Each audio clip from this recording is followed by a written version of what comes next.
Hey guys, and welcome to another First Impressions video, the video game series in which we look at a recently released game and I give you my first thoughts and impressions of it. Today we're looking at the Tarnishing of Juxtia, which is a side-scrolling pixelated Dark Souls from what I can tell. You have combat, you have different armor and weapons that you can equip, it's in a pixelated style, and it looks like it could be quite difficult later on, so if you're looking for a challenge, this could be the game for you. As always, we'll look through the options first, then we'll jump straight into the gameplay to show you what it's all about. If I had one sort of quip, it would be that the controller didn't detect straight away. I don't have an official Xbox controller. I've got one that I got off Amazon that has got the official Xbox branding over it, but you've got to switch it on.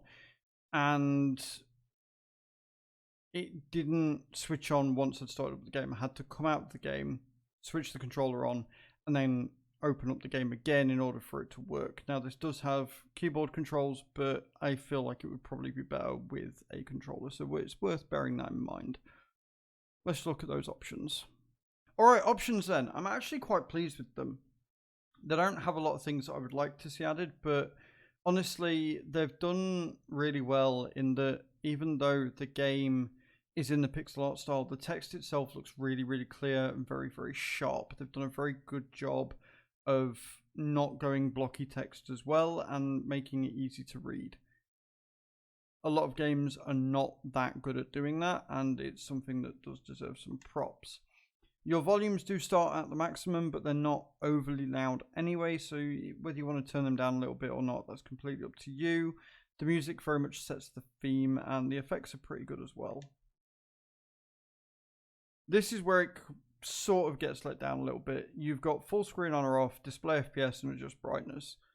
Now again, this is a 16-bit style game, so there's not a huge amount going on, but it would be nice if there was a few more options outside of just brightness settings, because again, the base canvas of the game and the fact that it does look incredibly crisp for a pixel art style game would be nice if there was a few more options there, especially one for adjusting the FPS outside of just having one to display the FPS. Your controller settings, I don't know if they're rebindable. They are rebindable. That's good to see. That's something that you don't see a lot in games with controllers, so I like the fact that you can completely rebind them to however you want. Your keyboard settings, again, exactly the same, very rebindable, which is nice. And then your language settings. The voice acting is not in English. I don't know if it's a made-up language for the game or if they are using a different language entirely. But yeah, so the voice acting is not in English, but the text you can set the language to, which is good to see. And there you go. That's your options. Not bad by any stretch of imagination, especially when you consider that, again, this is a 16-bit style game. But I would like to see a few more graphics options at a later date. Let's see how it plays. Alright, here we are then. We have a few options to go through. It does kind of give you a lot of information when you first start playing. First off, I want to make a note of the animation when you're running and moving and stuff. It is very smooth. It is very seamless.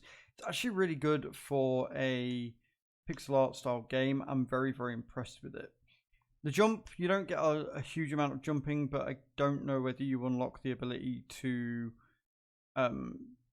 like double jump and stuff later on in the game. You have a blood points or souls sort of total in the bottom right hand corner.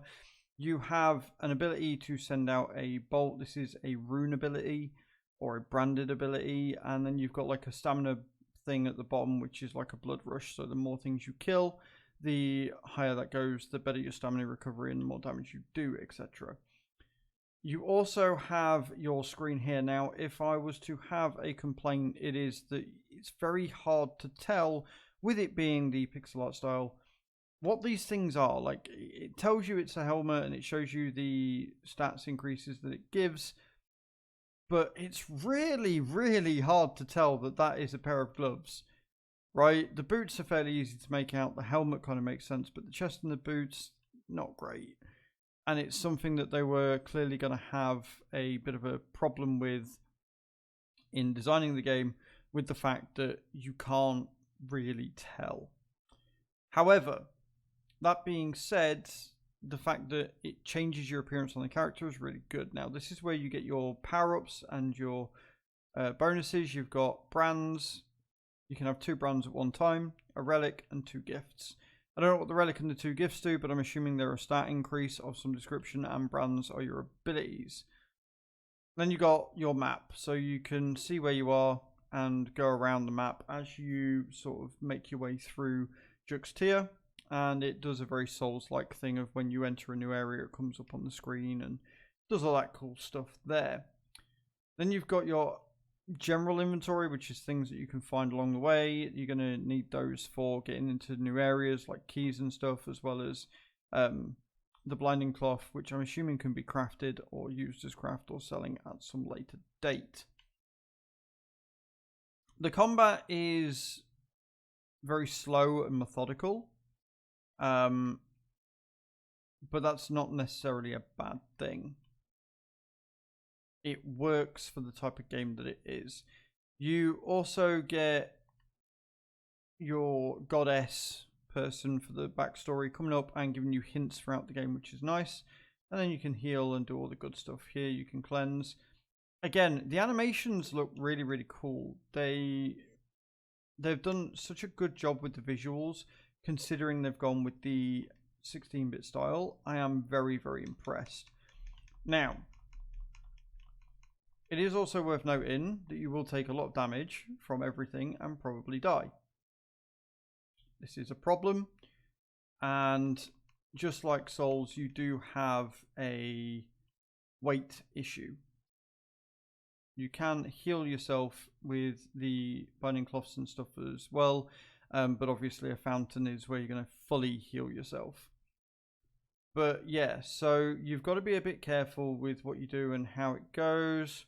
We can now charge the heavy weapon, which is this thing. Apparently, although it doesn't seem to want to. So we have the ability to charge it, but it doesn't seem to want to. That's interesting. You can roll out the way and dodge as well, although for now it doesn't look like I need to, which is good.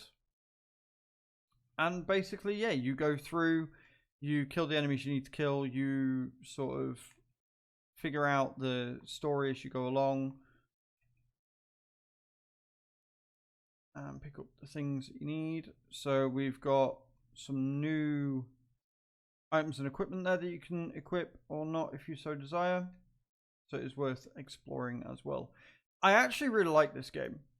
I'm not a huge fan of Souls type games, but this one looks like it could be difficult enough and yet challenging enough that I'm going to want to keep playing. Now, obviously, if it is very much like Souls game, and it does appear to be, I probably want to change out of this heavy armor and instead change for the hunter's garb until I can get my strength up so that I'm not a slow character, because speed in this looks like it's going to be pretty important.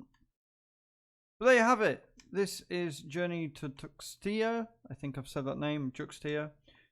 I really like it. I think it's going to be a very good game to enjoy. If you like a challenge, this is definitely going to be the game for you.